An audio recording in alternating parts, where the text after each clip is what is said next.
Bonsoir à tous, c'est Nico, en haute définition, qui lit son prompteur. Soyez les bienvenus dans le premier vlog de l'alternant.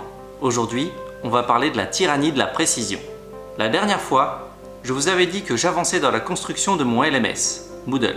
Je suis fier de vous dire que cette fois, ça y est, enfin, Moodle est opérationnel. J'ai pu avoir le plaisir de présenter à mes chefs la première mouture de notre plateforme, et ils ont eu l'air conquis. Tout cela tombait à pic, car aujourd'hui, j'étais en cours, mais au travail.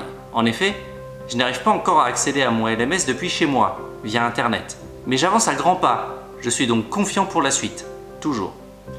C'est une grande victoire pour moi, car depuis cette semaine, j'ai pu commencer à travailler à l'adaptation d'un cours en présentiel dans une version numérique. Le passage du journal d'un podcast audio à la version vidéo en est une conséquence directe, car maintenant, je vais devoir travailler les vidéos de mon cours de démonstration. Je rentre donc dans le vif du sujet, le cœur du travail de l'ingénieur pédagogique, la gestion de projet pédagogique. Entre méthode ADI, rédaction, création de vidéos, mise en ligne, j'ai beaucoup de travail et je suis très enthousiaste. Oui, mais voilà, mes ardeurs ont été quelque peu freinées par une attitude particulièrement agaçante pour un enseignant ou un concepteur, j'ai nommé la tyrannie de la précision.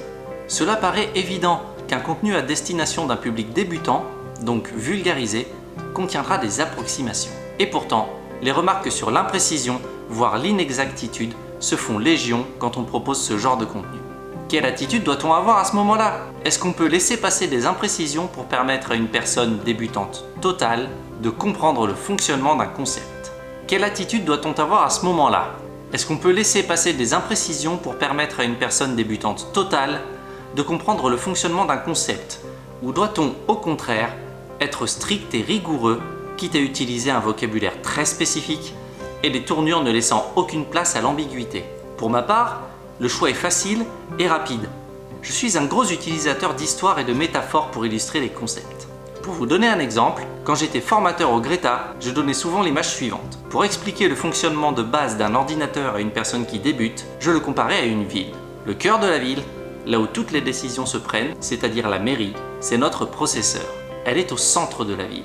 Et de la mairie partent les routes où les informations vont circuler entre les différents objets reliés à l'ordinateur, comme un écran, un clavier ou une imprimante. Des collègues informaticiens ou formateurs m'ont alors envoyé une volée de bois vert.